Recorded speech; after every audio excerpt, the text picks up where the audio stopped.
My husband's coworker gave me a gift basket to apologize. I thought it was a kind gesture, until I opened the envelope and realized what she was sorry for. "'Kay guys, I feel like I'm in one of those dramatic Netflix miniseries where the main character finds out everything they believed was just fiction. This started with a gift basket. Just a regular, innocent-looking gift basket. You know, one of those curated types from Etsy or wherever. Fancy ribbon, organic chocolates, a little lavender candle. It even had a tiny jar of truffle honey. Like someone clearly went out of their way. It was sitting on our doorstep when I got back from my yoga class. I remember thinking, oh cute, did Tom send me something just because? Nope girl, not from Tom, the card attached said. I'm so sorry for everything. You didn't deserve any of it, Mel. And my stomach dropped, because the only Mel I knew was my husband's coworker, Melissa. Short, loud, very bubbly. Kinda always gave me weird vibes, but I chalked it up to being the office extrovert or something. We'd met maybe twice at company parties. The last time was at their holiday dinner. She hugged me way too long, said something like, wow, you're so pretty. Tom's a lucky guy, but it didn't really register at the time. But this gift? With that card? I swear I just stood there in our kitchen, holding the little envelope like it might explode. I kept rereading the words over and over again like it would suddenly make sense. I'm so sorry for everything. For what, Mel? I even laughed out loud to myself like, okay, this must be a mistake. Maybe she meant this for someone else. But the outside of the envelope literally had my full name spelled correctly in this really delicate loopy handwriting. Like she took her time. And my name is not common. There's no way this was an accident. So I called Tom. And right off the bat his voice was weird. Like that fake chipper tone people use when they're caught off guard. Hey babe, what's up? I go, hey, so, there's a gift basket here with a card from Melissa. Do you know anything about that? Silence. Like actual dead silence on the other end. Then he said, wait, what? Melissa sent you something? That's random. Now let me tell you something about my husband. He sucks at lying. Like immediately. His voice goes up an octave. He overuses the word weird, and he stumbles over his words like a high schooler making excuses to a principal. So I go, yeah, she said she's sorry for everything. What exactly is she apologizing for, Tom? And he starts laughing. He goes, oh my gosh, babe, she probably just meant, like, for something small. I think she felt bad about interrupting our anniversary dinner when she called the other night. You remember that? I remembered. And at the time, I thought it was kind of inappropriate that he took the call at all. We were literally mid-dessert, but he said it was urgent work stuff. But now, I was starting to see things differently. I pressed again. That's a pretty intense message just for interrupting a dinner. She said I didn't deserve any of it. That doesn't sound like a quick sorry. And again, he doubled down on the you're overthinking it narrative. Babe, come on. It's Melissa. She's just dramatic like that. You know how she is.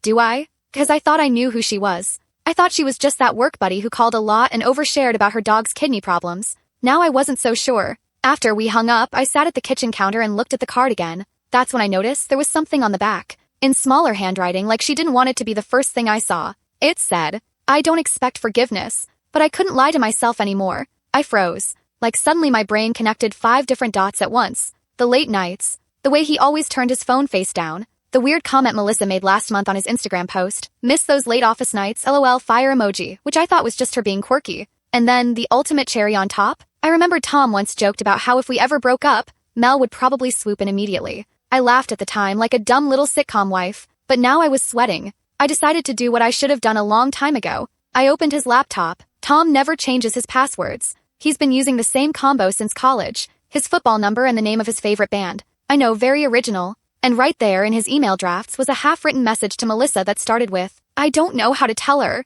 I can't keep doing this. She's starting to suspect. Girl, I legit had to sit down because I felt my chest physically tighten. Like someone was wringing out my lungs. So now I knew. I knew something was going on. But I didn't know the whole story yet. But I was about to. Because once I started digging, girl, the crap I found, it cracked everything wide open. It certainly was the end of the version of my life I thought I had. I'm not gonna lie, I felt sick. I had to go sit on the couch and just breathe, which is hilarious considering I just come from yoga an hour ago thinking I was working on my inner peace. Anyway, I didn't reply to anything. I didn't confront him yet. I needed more. I wanted the full truth before I opened my mouth. 'Cause one thing I've learned from watching way too many true crime documentaries is this. Don't go unarmed. So I went back to the laptop. Now, I wasn't expecting to find much because Tom is usually weirdly careful with his tech. He's one of those people who clears his browser history like he's trying to hide government secrets. But apparently his email drafts were his weak spot. Maybe because he thought I'd never look, maybe because he thought I trusted him.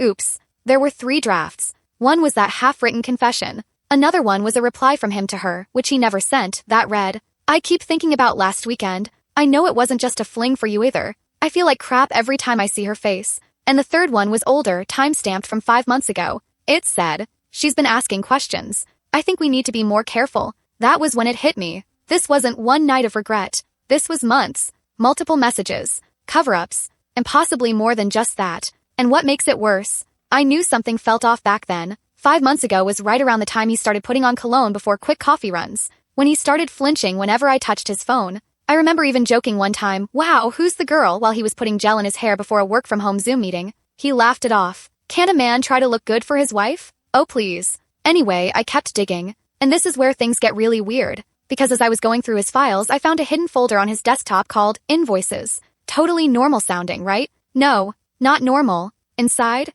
screenshots. Tons of them. Of chats, of WhatsApp messages. A few were with her, but some were not. And I noticed a familiar background in one of the photos. A hotel headboard I recognized because I'd been there with him once. Y'all, he took her to the same hotel we went to for our 3rd anniversary. The one with the rooftop bar I loved. The one I had literally told him was my favorite getaway spot. I can't even describe the feeling of seeing someone else's legs, her stupid tan strappy heels, propped up in the same hotel room where we celebrated us. I saved everything. I airdropped it to my phone. Like all of it. I'm talking screenshots, drafts, even the gift basket note. 'Cause my plan was forming now. Slowly. Like a storm rolling in. This wasn't just about confronting him, I wanted him to feel it. I wanted him to see what it looks like when the mask falls off and the person you swore had your back turns out to be the one twisting the knife. But I still hadn't opened my mouth yet. Why? 'Cause the next morning we had plans. His company was hosting a family brunch thing for partners and spouses. A whole big deal. And guess who else would be there? Melissa. Oh yes. I was about to see her in person, and this time I wasn't going to play nice. But before we get to that mess, let me tell you how the night before went down, because Tom came home with takeout like nothing was wrong. Like we were still that cute couple who watched baking shows and argued about what toppings belonged on pizza. He kissed me on the forehead. I almost flinched. He said, "I got your favorite pad thai." Oh, the irony. I took it, smiled, and sat across from him at the table thinking, how many times did you lie to my face while chewing pad thai? Probably more than I could count. Midway through dinner, he looked up and said, "You okay? You've been quiet today." And that's when I tested the waters. I said, "Yeah, just got this weird gift from someone today." Made me think. His face barely twitched, but I caught it. I added, "The note was super cryptic. Said I didn't deserve any of it. Makes you wonder what people are sorry for." He paused, swallowed, and said, "Some people just have drama, babe. Don't let it stress you." "Oh, I'm not stressed, sweetheart. I'm strategizing." So I smiled. I played the game. I even asked about the brunch. He started going on about who would be there, what he was supposed to wear, the new HR rep who's a little intense. But I wasn't listening. I was thinking about how I'd show up the next morning with my head held high, with every receipt saved, and with the knowledge that both of them, him and her, had no idea that the wife they underestimated was done being nice. Because the brunch? That was going to be the beginning of the end. I woke up the morning of the company brunch with this calm, eerie clarity. Like the kind of calm people get right before they do something chaotic but fully earned. Tom was still asleep next to me, breathing like a baby, completely unaware that the woman lying beside him wasn't the same one from the night before. That version of me, the trusting, slightly naive wife, she was gone. This new me? She had evidence, she had rage, and she had a plan. So I got dressed. And I didn't just get dressed, I curated a look, you know what I mean? That don't mess with me but I still look expensive vibe. White wrap dress, gold hoops, hair pulled back slick and strong, and that perfume Tom always said made me smell like money. I made sure I looked untouchable. Tom noticed. He looked me up and down like he'd forgotten what I looked like dressed up. "You look amazing," he said. I smiled. "Thanks." Thought I'd make an impression. He didn't even catch it. So we got to the venue. It was at this upscale hotel ballroom. Lots of glass walls, plants that probably cost more than my first car, and people wearing business casual like it was couture. Tom introduced me around like nothing was wrong. Like he wasn't secretly cheating. Like he didn't have a whole folder of hotel pics with another woman's legs in my spot. And then she walked in. Melissa. Wearing this cream blazer dress that was maybe one button away from being lingerie. Her hair was curled, lips glossy, and she was holding a reusable coffee cup like she was starring in a rom-com. When she saw me, she froze for exactly 1 second, then smiled and waved and walked right up like we were girlfriends at brunch. "Hey," she squealed. "I wasn't sure if you were coming." I blinked. Why wouldn't I? Oh, no reason. Just, busy life. "You look gorgeous, by the way." I looked her dead in the face and said, "Thanks. So do you." "Love the dress." "Did you wear that to the Starlight Hotel too? Or was that more of a casual outfit?" Her smile twitched. Tom, who had been standing next to me like a confused golden retriever, let out this awkward chuckle. "Haha. What?" Melissa just said. What hotel?" I tilted my head. "Oh, maybe I'm thinking of someone else. Or maybe it'll come back to you later." Then I turned and walked off like a queen to grab a mimosa. Let me tell you, the way her face drained of color? Bro, it was delicious. But I wasn't done. The plan wasn't just to rattle her. It was to flip the script. See, Tom's company has a slideshow during these brunches. They do a little recap of the year, team wins, funny office pics, stuff like that. And guess what? The whole team had access to upload photos. So earlier that morning, while Tom was in the shower, I logged into his shared drive, uploaded 2 anonymous photos. Blurred out faces. Just vague enough to not be fireable, but obvious enough to make her squirm. One was of a very familiar hotel room view. The other? A close-up of a card that read, "I don't expect forgiveness." But I couldn't lie to myself anymore. And Babe both made it into the slideshow. I watched Melissa choke on her mimosa when they popped up. Tom leaned toward me and whispered, "Wait, what the F?" I smiled. Weird, right? Probably just someone being dramatic. And then I walked away. Let them spiral. But it gets worse for them. Because during the awkward post-slideshow mingle, Melissa cornered me near the restroom. She looked panicked, flushed. She said, "Can we talk? Please?" I said, "Talk about what, Mel? Your curated spa basket apology? Or the fact that you accidentally labeled it like a confession note?" She looked around like someone might be listening. "I didn't think it would go this far," she whispered. "I thought he was going to tell you." "He said he would." I cut her off. "Tell me what, exactly?" "That my husband's been cheating on me with the woman who called me inspirational at the holiday party? That he used the same hotel for both of us like I wouldn't notice?" She looked like she might cry. "I didn't mean for it to happen." "Oh please," I snapped. "Save the tears. You planned gift baskets and got matching hotel robes. That's not an accident. That's a side quest."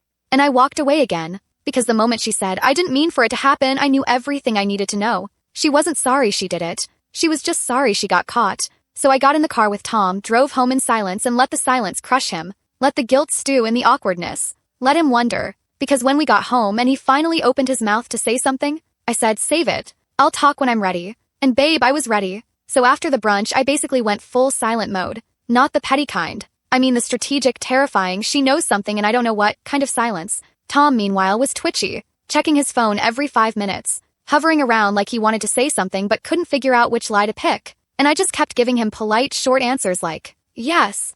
Okay. Cool." The tension? You could slice it with a butter knife. He cracked on day 2. We were sitting on the couch, watching a movie, when he paused at mid-scene and just blurted out, "Look, if you saw the card from Melissa, I just want to say it wasn't what it looked like." Bro. I didn't even turn my head. I just stared at the paused frame of the fictional psychopath holding a knife and said, "Really? So what was it then? An art project or something?" He stuttered. "It was complicated." I turned to him. "Tom, she sent me an apology gift basket. That's not complicated. That's incriminating." He put his head in his hands, said something like, "I didn't mean to hurt you," and it just happened, and the ever-iconic, we were both in a weird place.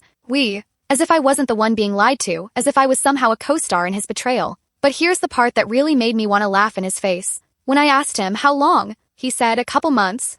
Okay. So naturally, I pulled out my phone, opened the folder with all the screenshots I had saved, and tapped the email draft dated 5 months ago. Held it up to his face. He went pale. "I was going to end it," he said. I nodded. "Cool. So let me guess. That draft was just pre-ending prep." He started saying something about how he never stopped loving me, that it was a mistake, that Melissa meant nothing, that he was just confused. But I was already tuning out, because I knew he wasn't just lying about when it started. He was lying about who it started with. That's right. Turns out Melissa wasn't the first. You want to know how I found out? The Venmo. Yup. He forgot to set it to private. I was scrolling through his past transactions trying to piece together hotel dates when I noticed something weird. Monthly payments to someone named Jazz, each one labeled with things like massage or the one that really set me off, fun night.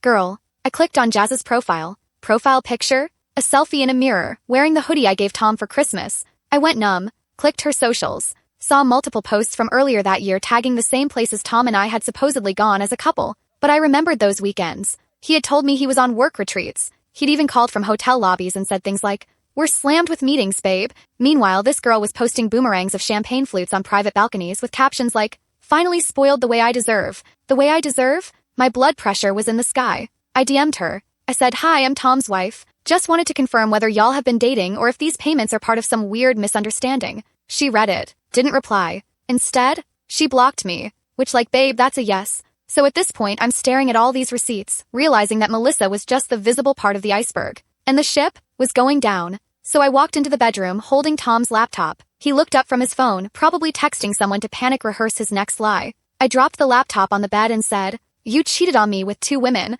that I know of. One gave me a basket and the other wore your hoodie." He blinked, swallowed, said, "I can explain." And I said, "No, you can't and you won't. And honestly, I don't even care anymore. 'Cause girl, the switch flipped. This wasn't heartbreak anymore. This was closure. And my next steps weren't about saving the marriage. They were about saving myself and getting even. So after the second side chick revelation, and after Tom tried to pull that I can explain line like this was an episode of some daytime drama, I went full don't even try me mode. He said, I'll cut off all contact with both of them. Just give me a chance to fix this. I said, Tom, you didn't just make a mistake. You built an entire second reality. He blinked. I continued. This wasn't one night. This was Venmo payments, hotel bookings, hoodie borrowing, and gift baskets. You don't fix this with flowers and groveling. You fix this by exiting stage left. I walked out of the room and realized something. I had more power than I thought. I had receipts. I had time. And I had nothing left to lose. So the first thing I did, I started quietly gathering everything. Bank statements, shared accounts, lease agreements, pretty much anything with both our names on it. 'Cause yes, we were married. But guess who handled the actual finances in our house? Me. Guess who paid for the security deposit when we first moved in? Me. Guess whose credit score carried the weight when he couldn't qualify for the car loan alone? You already know. I wasn't about to set his whole world on fire in public yet, but I was going to start by freezing him out financially. That weekend, while he was getting some air, aka probably texting his crisis team, I transferred all my direct deposits into a solo account, canceled the joint credit card he barely used anyway, changed the Wi-Fi password because I know he was using my laptop behind my back, and removed him from the Spotify Premium Duo. Petty? Maybe. Satisfying? You have no idea. But wait, it gets better. Remember Melissa? The coworker who started all this by trying to do her own personal redemption arc via lavender-scented guilt? Well, I decided to use her for something. Not literally, but symbolically. I printed her card. The entire thing, including the back part where she wrote, I couldn't lie to myself anymore, framed it,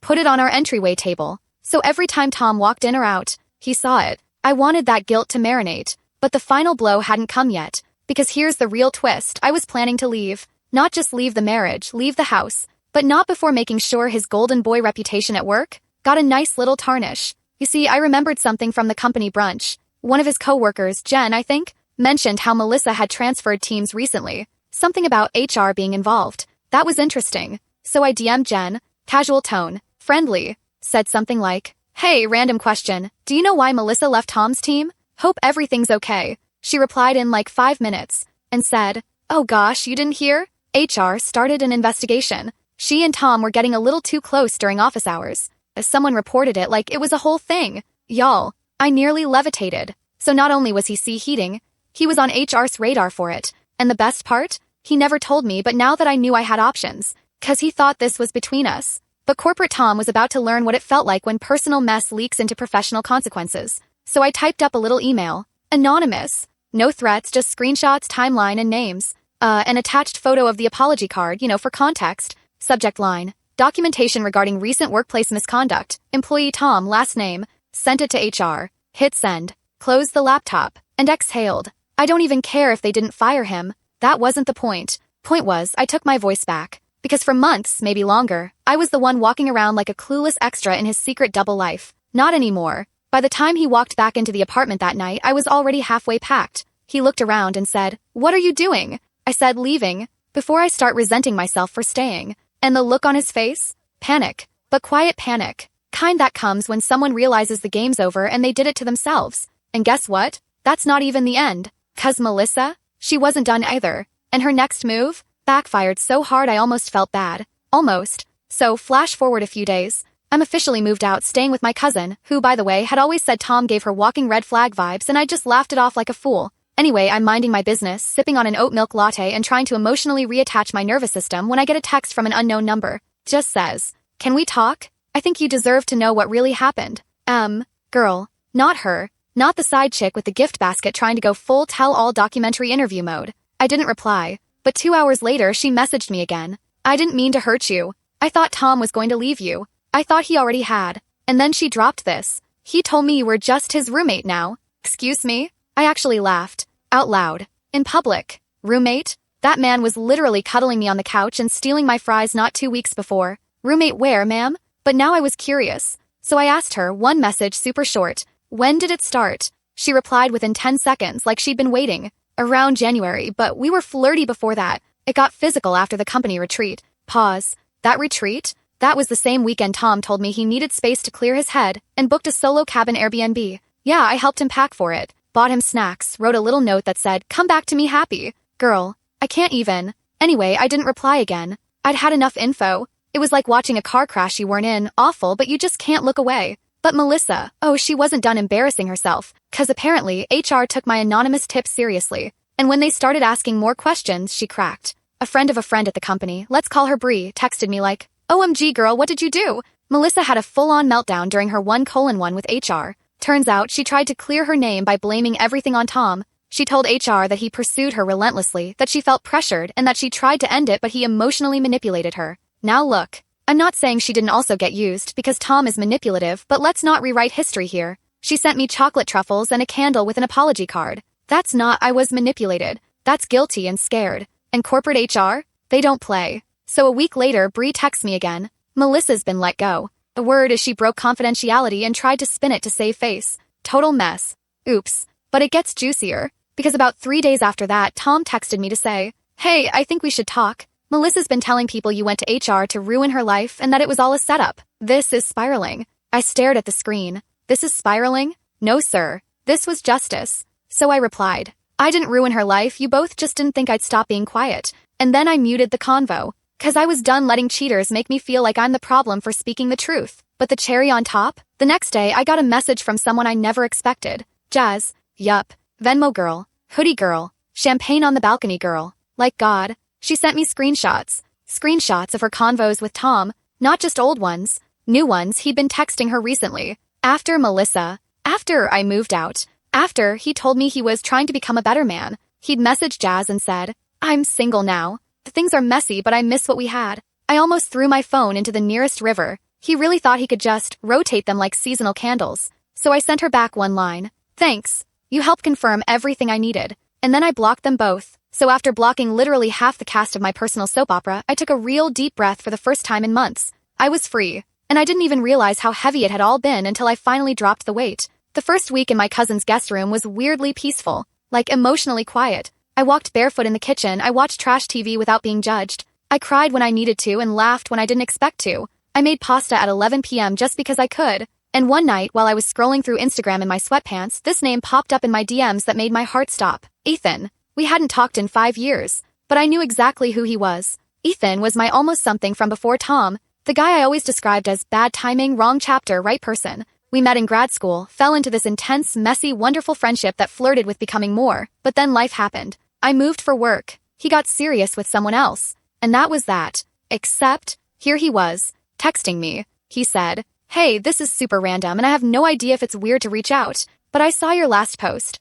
Just wanted to say I hope you're okay. And I still owe you that rooftop wine night. Girl, I stared at that message like it was written in Morse code. I didn't even remember what post he was talking about. Probably the one of me holding an iced coffee with the caption rebuilding. Classic vague breakup energy. But here he was, checking in. And not in a hey, heard you're single now gross way. It was gentle, respectful, familiar. I replied, hey, not weird at all. That rooftop wine night might actually be what saves me. He replied with a smile emoji and said, name the day. I didn't expect to feel butterflies. Not after all the drama. Not after the betrayal and the emotional ruin. But there they were. And that felt like the first real step in healing. But before I get ahead of myself, this isn't a romance story, this is a reclamation story. Because while Ethan's message made me smile, it was what I did the next morning that really changed everything. I woke up, made coffee, and started working on something I'd been putting off for years. My own business. See, I used to do freelance interior design before Tom convinced me it wasn't stable. I let it go, focused on supporting his career. I put my dreams in a drawer and told myself I'd come back to them someday. Well, someday finally arrived. With almond milk creamer and a vengeance. I bought a domain name. I sketched a logo. I reached out to old clients with a hey, I'm back email. Within a week, I had 3 new inquiries. People wanted me. My work, my eye, my creativity. And get this, one of my first projects, a small wine bar downtown that was rebranding. The owner? Ethan's sister. She said, Ethan told me you were insanely talented and just getting back into the game. I've seen your work. Let's talk. Girl, plot twist much? But here's the part that really hit me. That night, I sat on the balcony of my cousin's apartment, glass of red in hand, laptop open, and this overwhelming sense of peace washed over me. Not because everything was fixed. Not because the pain was gone. But because, for the first time in a long time, I wasn't waiting for someone to give me closure. I was the closure. I chose me. But hold on, we've got one last part to go. 'Cause just when I thought it was done, Tom showed up. Uninvited. With one final bombshell that nearly knocked the wind out of me. So things were finally feeling normal again. Or at least a new kind of normal. I had work coming in. I was sleeping better. I stopped checking my phone like it was a bomb about to go off. Ethan and I went on that wine night and it was sweet. I don't know if it's going anywhere, but honestly, that's not the point. I wasn't looking for someone to rescue me. I'd already done that myself. But of course, just when I thought the story was over, Tom showed up at my cousin's place, unannounced. I had just finished a Zoom consult with a new client when I opened the door and saw him standing there, hoodie on, hands in his pockets, eyes tired. For a second, I didn't say anything. He said, "I know I shouldn't be here, but I just need 5 minutes. Please." And for reasons I still don't understand, I stepped outside. Not for him, but for me. So we sat on the patio steps, and he said, "I lost everything." I raised an eyebrow. "Good." He blinked. He said Melissa blocked him, Jazz exposed him to his entire friend group, and HR officially demoted him while placing him under a 6-month conduct review. And the best part? He said, "Everyone thinks I'm some villain now, like I'm this monster who destroyed his marriage." I let out a little laugh. "You are, Tom. You did." He shook his head like he wanted to deny it, then stopped himself. He said, "I thought you'd fight for us." I turned my head so slow I swear the earth paused. Fight for what? A broken promise? A man who gave pieces of himself to women who didn't even know how to spell loyalty? You didn't give me anything worth fighting for. He looked like he wanted to cry, and a tiny, tiny part of me wanted to comfort him, but the rest of me wanted to finish this chapter the way I deserved. So I stood up, dusted my jeans off, looked him dead in the eyes, and I said, "Here's what I hope happens to you. I hope someday you meet someone who genuinely loves you, who trusts you, who roots for you, and I hope you're haunted every single day by the memory of how you ruined that exact thing once before." He opened his mouth, but I walked away, didn't look back, 'cause that was the moment I knew I was done, like really done, and that's how it ends. Not with some big dramatic speech, but with me 3 weeks later signing a new lease on a sunny little apartment with exposed brick, houseplants, and way too many pillows. My space, my rules, my healing. And as for Tom, last I heard he's trying to work on himself, whatever that means. Melissa? Still blocked. Jazz? I think she started dating a DJ or something. Good luck, girl. And me, I'm thriving.